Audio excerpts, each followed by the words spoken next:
L'événement le plus important de Bitcoin arrive dans quelques jours, le halving, et vous devez savoir comment y réagir si vous ne voulez pas être laissé sur le côté par la vague qui arrive. Qu'est-ce que le halving? Comment ça fonctionne? Quel effet ça a sur le prix? C'est parti. La blockchain Bitcoin repose sur un système qu'on appelle le minage. Le principe du minage, de manière très grossière, c'est de demander à un grand nombre de personnes de faire un état des lieux de ce qu'il se passe actuellement sur le réseau et de mettre en caution de la valeur pour garantir qu'ils sont vraiment engagés dans leur taf. Cette fameuse valeur que les mineurs vont mettre en caution, c'est de l'énergie, c'est de la puissance de calcul qu'ils vont mettre à disposition en recherchant un nombre complexe qui s'appelle le nonce qui va leur permettre de valider un bloc. Donc globalement, un mineur, son rôle c'est de venir piocher dans la corbeille de transactions pour assembler correctement le bloc, puis de rechercher le nonce qui est, pour ceux que ça intéresse, un nombre unique très complexe qui permet au bloc d'obtenir un hash qui commence par un certain nombre de zéros. Si vous n'avez pas compris la dernière phrase, on s'en fout. Cette fameuse recherche du nonce, c'est elle qui va permettre au mineur de prouver qu'il a bien mis à disposition sa puissance de calcul et qu'il est vraiment engagé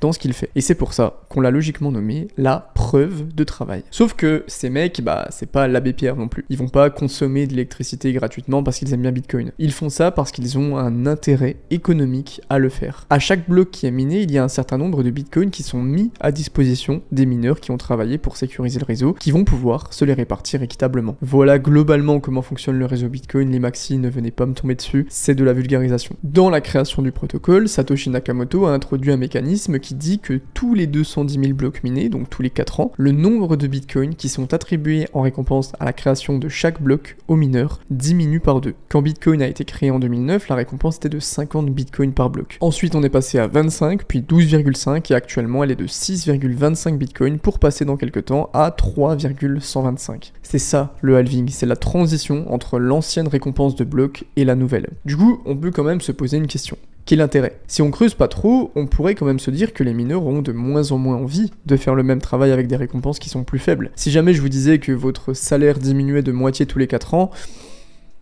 pas sûr que vous soyez hyper hypé par l'idée. La première raison, c'est pour garder un contrôle sur la rareté et sur l'inflation. Vous le savez sûrement, Bitcoin est limité à 21 millions de jetons. Il ne peut pas y en avoir plus, c'est ancré dans le code. Le fait de réduire de moitié tous les 210 000 blocs, ça permet de réduire progressivement le nombre de nouveaux Bitcoins en circulation et de rarifier la création de nouveaux Bitcoins, ce qui aura très probablement un impact sur sa valeur. Et l'autre intérêt, c'est qu'en réduisant progressivement les récompenses de blocs, on fait progressivement pivoter le modèle économique des mineurs. Bah ouais, parce qu'il y aura bien un jour où le tout dernier bloc sera miné. Donc pourquoi les mineurs concrètement viendraient se faire chier à continuer à valider les blocs? Ils le feraient pas. Sauf si, par exemple, ils ont commencé à dépendre plutôt des frais de transaction que des récompenses. C'est tout un débat sur lequel on peut parler 2 heures, c'est simplement pour que vous ayez une petite vision du truc. Quelles sont historiquement les conséquences du halving sur le prix des crypto-monnaies? On arrive au 4e halving qui devrait avoir lieu le 19 avril 2024. Pour l'instant, le marché nous a prouvé que dire 7 fois c'est différent, ça ne marche pas. Donc, qu'est-ce qu'il s'est passé lors des anciens halvings? On a mis la casquette de trader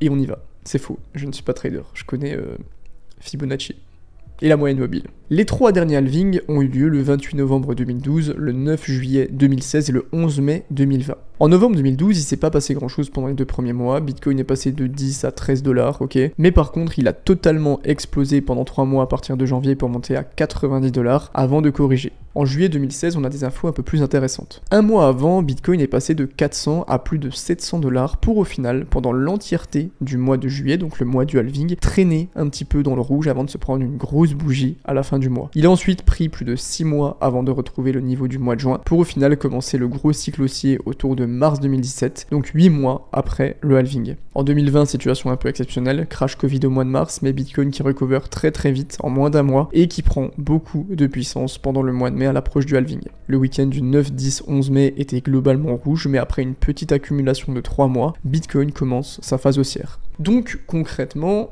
qu'est-ce qu'on peut en tirer? Historiquement, la période juste avant le halving est toujours remplie de beaucoup de force, et c'est encore le cas cette année. Par contre, c'est la toute première fois dans l'histoire qu'on a un ATH de Bitcoin avant qu'il ait lieu. La raison, il n'y a pas besoin d'aller la chercher bien loin, c'est l'ETF Bitcoin. Le mois du halving, en général, lui, il est souvent très mitigé. Il est soit très rouge, soit un peu neutre, sûrement dû au fameux buy the rumor, sell the news, et les mois d'après sont souvent des périodes d'accumulation, contrairement à ce qu'on pourrait penser au premier abord. Donc la toute première leçon à en tirer, c'est de ne pas se précipiter et d'avoir peur de rater le train, les gars. Le halving n'est pas un événement qui propulse le prix du Bitcoin, c'est plutôt les conséquences à court moyen terme de cet événement qui changent tout. Maintenant, on est quand même en droit de se demander, ok, mais vu que la situation est peut-être un petit peu différente de d'habitude, qu'est-ce qu'il va se passer? Je pense qu'il y a 3 scénarios possibles qui pourraient arriver après ce halving. Le premier scénario, les gens pensent qu'un truc magique va se passer, donc on voit beaucoup de force arriver sur Bitcoin quelques jours avant le halving, puis le prix corrige avant de recover pendant quelques semaines, un scénario un petit peu à 2016, c'est le fameux buy the rumor, sell the news. Encore une fois, je n'ai pas de boule de cristal, mais ce qui pourrait contredire cette théorie, c'est le fait qu'il n'y a pour l'instant pas énormément de nouvelles personnes sur le marché, donc tout se jouera quand même plutôt entre les investisseurs expérimentés qui vont peut-être agir différemment. Après, on disait pareil pour l'ETF BlackRock, et finalement c'est quand même ce qui s'est passé. Le deuxième scénario, c'est que quand on voit la force actuelle de Bitcoin poussée par les ETF qui recover de n'importe quelle correction en 2 jours, on pourrait avoir un mois de halving haussier, ce qui n'est jamais arrivé historiquement, pour avoir une sorte de super cycle et une ascension beaucoup plus parabolique avec moins de corrections que d'habitude. C'est un scénario qui est probable, mais encore une fois, l'historique joue contre nous et on n'a absolument jamais eu de situation pareille. Le troisième scénario, c'est le halving qui entraîne une grande correction qui pourrait durer plusieurs mois pour avoir un cycle qui démarre d'ici la 2e, voire la 3e partie de 2024. En soi, ça ferait du sens parce que ça fait un long moment qu'on a beaucoup de verres sans aucune correction, quasiment un an en fait, mais l'élément qui vient contredire tout ça, c'est de savoir si BlackRock et compagnie vont laisser ce genre de choses arriver quand on voit à quel point les ETF ont drivé le marché ces derniers temps. Dites-moi d'ailleurs dans les commentaires quelle situation vous paraît la plus plausible des 3. Ma théorie totalement hasardeuse, c'est qu'on ne descendra pas forcément très bas, je pense pas qu'on ira en dessous de 60 000 ou grand max 55 000, et qu'on risque d'avoir une grande période d'accumulation un petit peu plus longue pour venir digérer un petit peu ce qu'il s'est passé en début d'année pour au final avoir le début de l'euphorie autour du milieu de l'année 2024. Comment réagir avant le halving, quand il a lieu et après? Qu'est-ce qu'on doit faire concrètement quand le halving arrive? Si vous n'êtes pas un trader ou un investisseur expérimenté, la réponse c'est rien.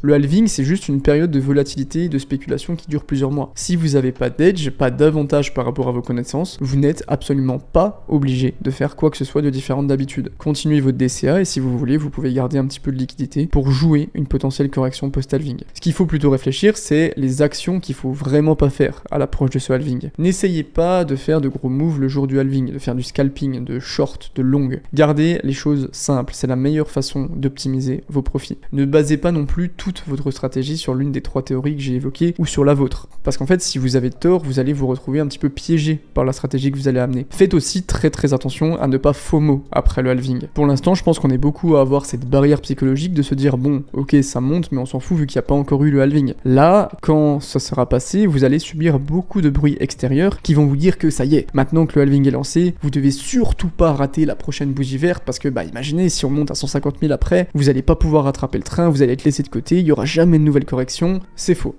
C'est entièrement faux. Regardez cette bougie et cette bougie des enfers. Toutes les corrections que vous voyez là ont été faites après le halving. Et ça ne sera pas différent du tout cette fois-ci, croyez-moi. Le halving incite au FOMO, mais on a vu qu'historiquement, il était beaucoup plus sage d'avoir une approche conservatrice et patiente que l'inverse. Le halving est l'un des événements les plus importants pour Bitcoin. C'est généralement lui qui propulse le cycle vers une irrationalité absolument aberrante. À chaque fois, un halving a entraîné un cycle haussier, et je ne pense pas que ça soit vraiment différent cette fois-ci. Par contre, faites attention à l'erreur la plus fréquemment faite, qui est de prendre une échelle de temps beaucoup trop faible pour attendre les conséquences de cet événement. Trop de gens pensent qu'il faut que Bitcoin explose en 2 mois après le halving, sinon il n'y aura jamais de nouveau cycle. Les résultats prennent généralement plus de temps mais finissent toujours par arriver, et ce sont les plus patients qui en auront bénéficié.